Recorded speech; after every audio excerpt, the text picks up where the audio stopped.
السلام علیکم ورحمۃ اللہ وبرکاتہ۔ معزز سامعین، اس ویڈیو میں خواجہ خواجگاں سیدنا حسن بصری رحمۃ اللہ علیہ کے واقعات اور حالات کو بیان کیا جائے گا۔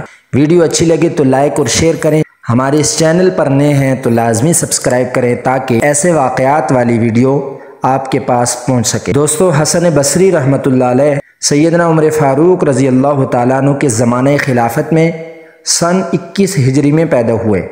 حضرت عمر فاروق نے اپنے ہاتھ سے ان کے منہ میں لعاب ڈالا اور نام بھی حضرت عمر فاروق نے ان کا حسن رکھا۔ جب آپ حضرت عمر فاروق رضی اللہ تعالیٰ عنہ کے پاس لائے گئے تو انہوں نے آپ کو نہایت خوب رو دیکھ کر فرمایا کہ یہ حسین ہے، اس لیے اس کا نام حسن رکھو۔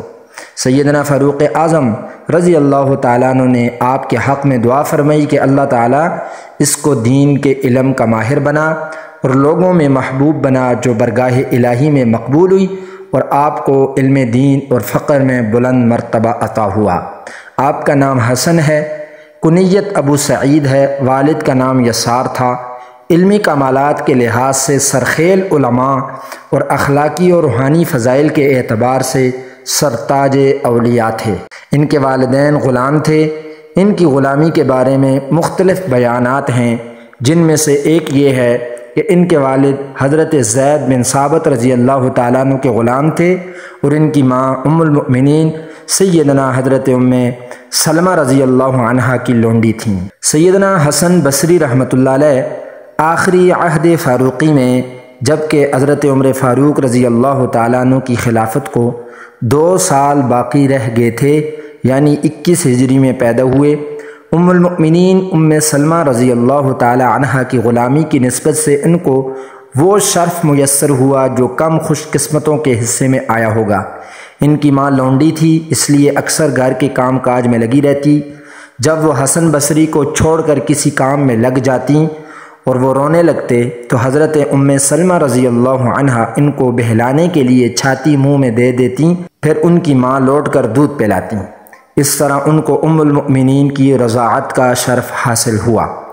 حسن بصری حضرت ام سلمہ رضی اللہ تعالی عنہا کے سایہ شفقت میں پلے تھے۔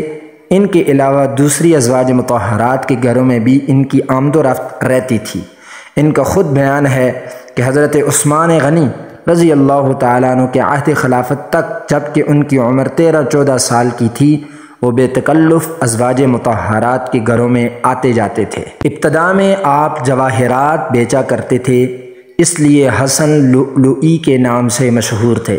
اس پیشے سے آپ نے بہت روپیہ کمایا، لیکن جب عشق الہی کا غلبہ ہوا تو سارا روپیہ راہ خدا میں لٹا دیا اور گوشہ تنہائی میں بیٹھ کر عبادت میں مشغول ہو گئے۔ خوف الہی سے ہر وقت روتے رہتے تھے۔ کثرت رونے کی باعث آنکھوں میں گڑھے پڑ گئے تھے، مزاج میں انکسار بہت تھا۔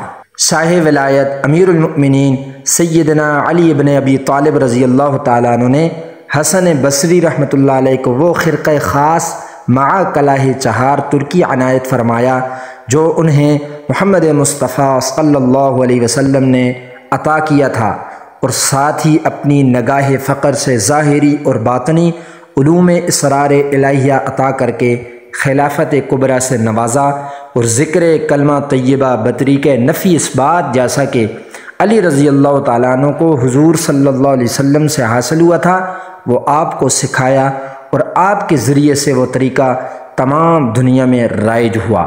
تذکرۃ الاولیاء میں خواجہ شیخ فرید الدین عطار لکھتے ہیں کہ خواجہ حسن بصری رحمۃ اللہ علیہ نے 120 صحابہ کرام کی زیارت کی، جن میں سے 70 بدری صحابہ تھے۔ سلسلہ قادریہ، سلسلہ چشتیہ آپ کے وسیلہ سے علی ابن ابی طالب سے جا ملتا ہے۔ تصوف میں آپ کو ایک خاص مقام حاصل ہے، سنت نبوی کے سخت پابند تھے۔ امام حسن بصری تفسیر و حدیث میں امام تسلیم کیے جاتے ہیں۔ علم ظاہری اور علم باطنی کے علاوہ آپ زہد و ریاضت میں بھی کامل تھے۔ شب و روز یاد الہی میں مصروف رہتے۔ منقول ہے کہ 70 برس تک سوائے عذر شرعی کے آپ کا وضو نہ ٹوٹا اور آپ کبھی بے وضو نہ رہے، یہاں تک کہ مرتبہ کمال تک پہنچے۔ آپ خشیت الہی کے سبب اس قدر گریہ کرتے روتے کہ آپ کی آنکھیں کبھی خشک نہ دیکھی گئیں۔ یہاں تک کہ روتے روتے آنکھوں میں گڑے پڑ گئے۔ حضرت امام حسن بصری رحمۃ اللہ علیہ کا معمول تھا کہ ایک ہفتہ میں ایک بار وعظ فرمانے کے علاوہ زیادہ وقت تنہائی اور گوشہ نشینی میں گزارتے۔ آپ کا وعظ اکثر دل کے خطروں اور اعمال کی خرابیوں اور نفس کے وسوسوں اور خواہشات سے متعلق ہوا کرتا تھا۔ آپ کے وعظ میں لوگوں کی کثیر تعداد شریک ہوتی، جن میں اپنے وقت کے تمام علماء اور اولیاء شامل ہوتے۔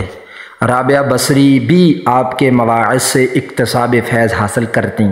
جب آپ کا ذکر محمد باقر کے سامنے ہوتا تو وہ فرماتے حسن کا کلام انبیاء علیہم الصلاۃ والتسلیمات کے کلام کے مشابہ ہے۔ بلال بن ابی بردہ فرمایا کرتے تھے میں نے حسن بصری رحمۃ اللہ علیہ سے زیادہ کسی کو صحابہ کرام سے مشابہ نہیں پایا۔